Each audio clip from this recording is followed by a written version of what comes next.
Good morning. The cards that are coming out this morning are incredible. Um, and I've only pulled two. So I just want to read them to you because, this is the morning of the eclipse. When I woke up this morning, the lunar eclipse was still underway. And it looked so cool. It was like, the full moon, but then that little piece cut out, but it was kind of like a bluish color, which I thought was really beautiful. Okay, so the two cards that came up are the mystic and the healer. So let me tell you about it. This is about a general collective that resonates with me.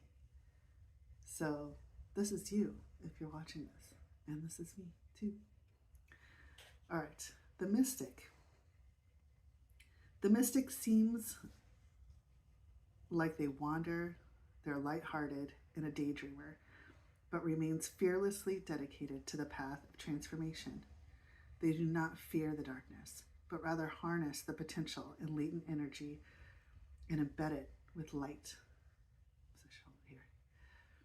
Patient and prudent change makers. They seek growth above all else.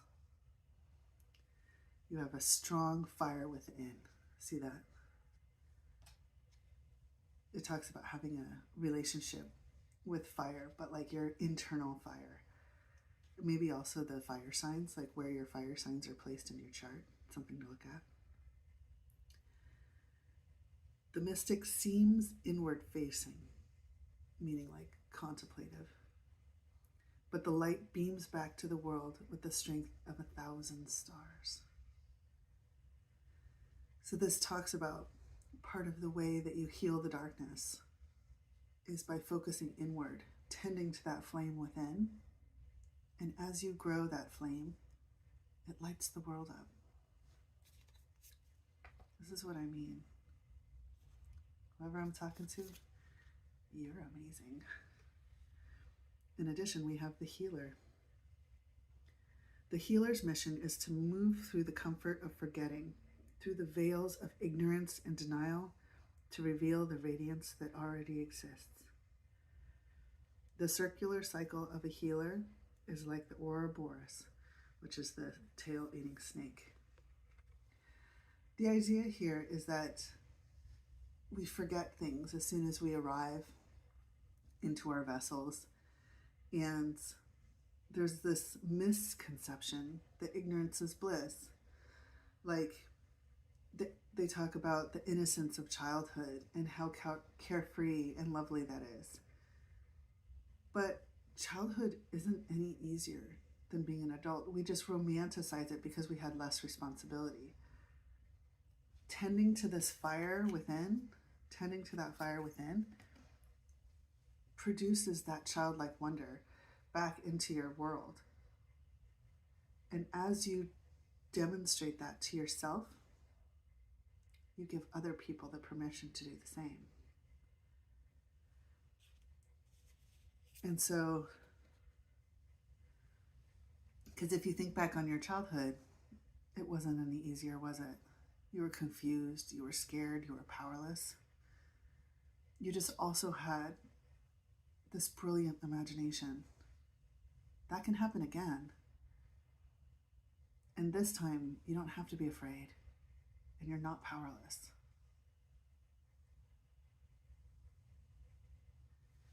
So, if you're a visionary and you're in balance, then, if you're a mystic and you're in balance, then you're a visionary. You're a remover of darkness, and you're ageless.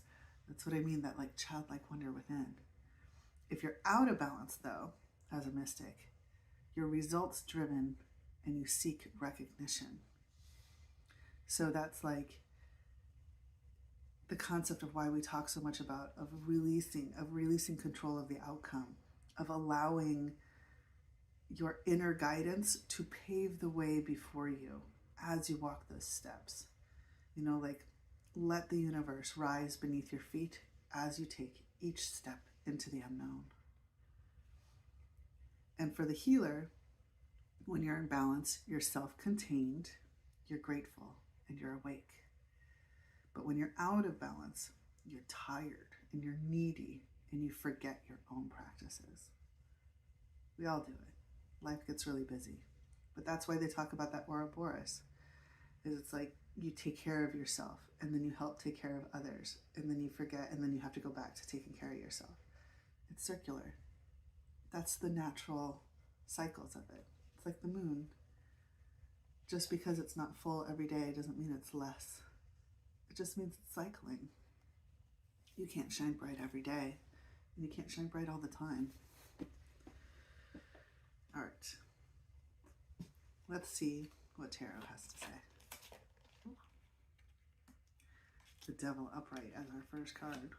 Temptations, the shadow, addictions, materialism, codependency, toxicity, destructive behavior. So I think that has to do with that mystic card. When we're talking about lighting up the darkness and not being afraid of the shadow. If you're not afraid of the devil, then this reading's for you. Ooh, that flipped out on me. Followed by the Emperor. Respected leader, stable, structured, a strong authority with focus, protection. They offer protection and they are protected, disciplined and practical. So the Emperor is clarifying the Devil card. So I feel like there's two ways I could read this. One is that this is a person in your life that symbolizes this, but another is this is how you understand. And so I'm going to read it like that. I'm going to read this broad. I'm going to read this about you. So I think part of what happens here is that the Emperor, on your path to become an emperor, a lot of times vices can get in your way. Your shadow self can arise. Because masculine energy is always very action-oriented. It's very outward-facing. And so on your path to be a leader, you can compromise yourself. You can come in contact with people that offer you things that will derail your path. You can have vices yourself. I mean, we're all flawed humans. So let's get some clarification on that. This one. The Hanged Man. Surrender, letting go, new perspective, acceptance. I think that's a reminder of not being too results oriented, trusting your path, going within, quieting your mind, allowing the path to unfold in front of you. Page of Cups, creative opportunities, new messages, possibilities, happy surprise. And I like that the Fool didn't come out, because what I'm talking about is the concept of the Fool, which is like trusting that the path will appear beneath your feet. But we're wiser now. We're not at the beginning of our story. We're just hopeful. And I feel like that's what the Page of Cups symbolizes, is hopeful. The hopeful romantic. You don't know for sure that the greatness you seek is out there, but you're hopeful that it is. All right. We're hopeful. Hopeful that we can light up the darkness. But it's the year of the fire horse, which means you need to be action-oriented. You can't just sit back in your Empress energy and wait for all the good things to come to you. This is the year of, last year was the year of harnessing your feminine energy and refining it. This is the year of harnessing your masculine energy and refining that. This is the year of action. This is the year of trying to really change the world. The Hermit in reverse. What do you know? Exactly. It's not time to be in hermit mode anymore. It's time to come out. I think that's what the lunar eclipse reminds us of.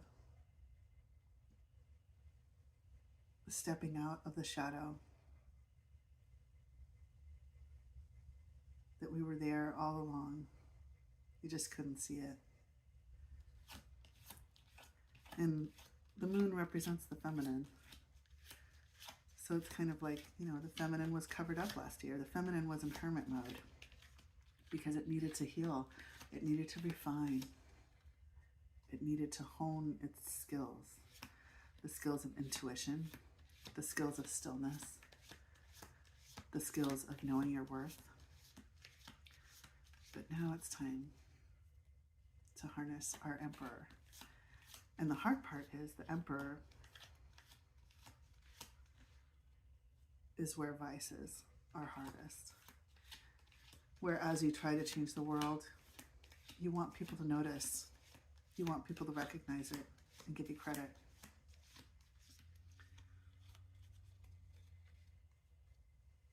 That you get frustrated. Because the more you engage with the outside world and the people in it, the more frustrating and derailing it can feel. That's why that centeredness, that stillness is so important. And that's why we have that healer card that talks about circling back around. That one. Six of Wands. Victory, public recognition, progress, self-confidence, good news, good fortune, achievement, and a promotion. And that's the idea. Is it's like you come out. That's part of the idea of like coming out of this hermit mode and like harnessing your masculine energy, is that bravado, that audacity, that confidence, that gumption. That produces results. You just can't fixate on the results. You have to let the universe surprise you. You just have to be the you that you've been practicing. But now you're practicing out in the open. Six of Pentacles. Giving, receiving, balancing, sharing the wealth. Exactly. This isn't about hoarding it to yourself. You know, just sitting here and talking about all the things that you've discovered about yourself and how peaceful your life is, but you're not engaging with the outside world at all. It's easy to stay centered. It's easy to stay grounded when you're inside your little nook of the world.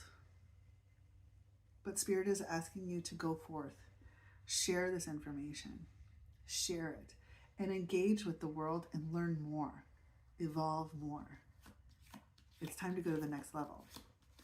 Like I tell my kids when they're doing homework, they're like, this is so easy. And I'm like, if it's too easy, that means that it's time for you to move to something harder. It shouldn't be easy. You should always be challenging yourself. Sure, there's moments of rest, but if you stagnate for too long, it's a slow death. The next challenge is to share it with the world. Nine of Cups. Remember we had that Page of Cups? That hopeful, romantic. The Knight of Cups is asking for movement. See how he's on a horse? Movement. Oop, my alarm went off. Sharing with the world. Sharing what you know. Spreading it, but engaging in it. Don't just stay in your small little village. Don't just stay in your small little cove of the world. Engage with the world. Allow it to feel your light. Allow it to see that you can function while emitting that flame from within. That flame of a mystic. That flame that's going to heal the world, one person at a time, as you come in contact with them. Knight of Pentacles in reverse. Boredom, feeling stuck, stagnation. That's what I mean. Part of what happens with stagnation is, even though it's uncomfortable to be stagnant, it feels uncomfortable to imagine the opposite. You feel disrupted, you feel disturbed, things can piss you off, but you have to move past it. You can't just stay there. I'm sorry, it's not the year for it. I know, I can feel it. I can feel how much you want to be like, I want to do this. You gotta, you just gotta. The world needs you. One step at a time. Don't be results oriented. Don't be a perfectionist. Don't expect it to go great every time. Just, keep trying. There is no failure if you never give up. There's just learning opportunities. 10 of Swords in reverse. Only up from here.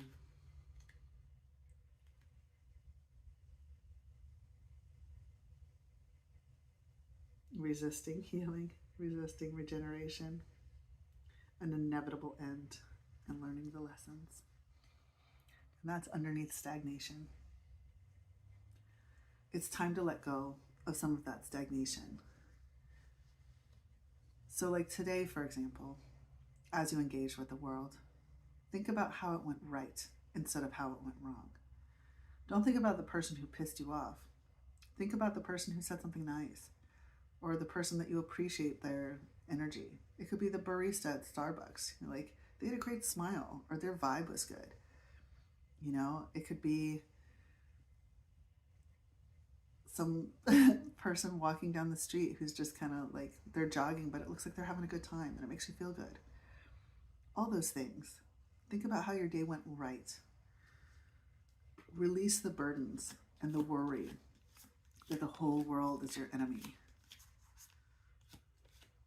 Open up. It's springtime, just about. It's time to open like a little flower. Let the world see how beautiful you are. The mystic and the healer. I mean, like, that is an incredible combination. That is somebody I want to know. All right, let's do last two cards. Anything else the universe wants to say for today? March 3rd. End of the eclipse portal. All sorts of stuff. Page of Swords. New ideas. Alert. Thirst for knowledge.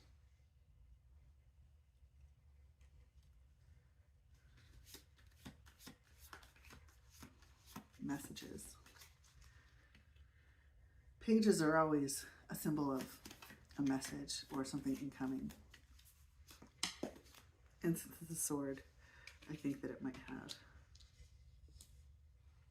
something to do with the next two cards that came out, which is, what is that? 3 of Wands and the 9 of Cups.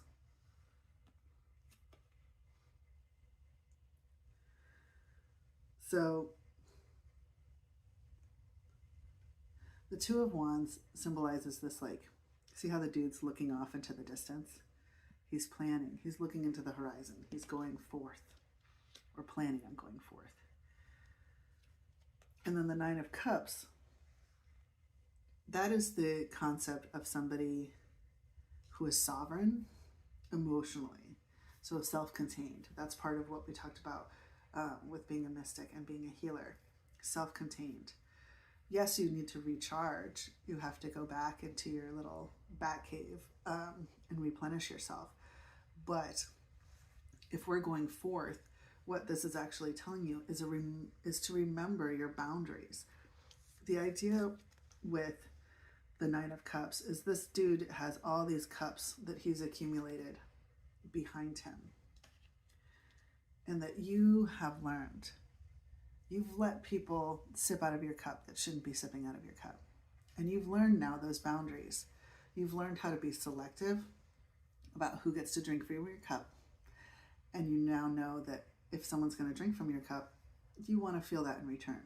We're pouring into each other's cups now because we're all self-contained. The idea being that if somebody needs you to pour in their cup and they're not your child, then you need to withdraw. Because we're not codependent. We're not filling people's cups. They need to fill their own. And we show them how by doing it ourselves. That's the idea of the healer.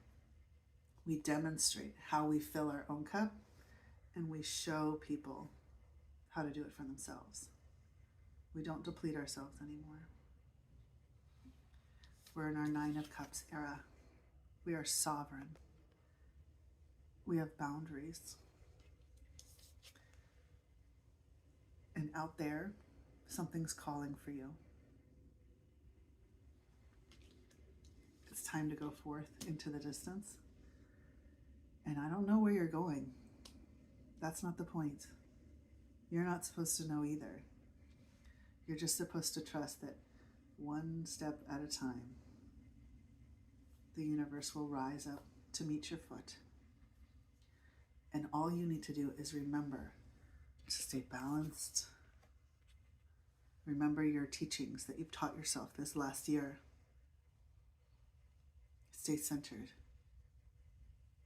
Stay grounded. I think I just said that. Remember your insights. Remember how you tend to this fire. Remember what your intuition says. Trust yourself. You got this. You are amazing. Thank you for listening.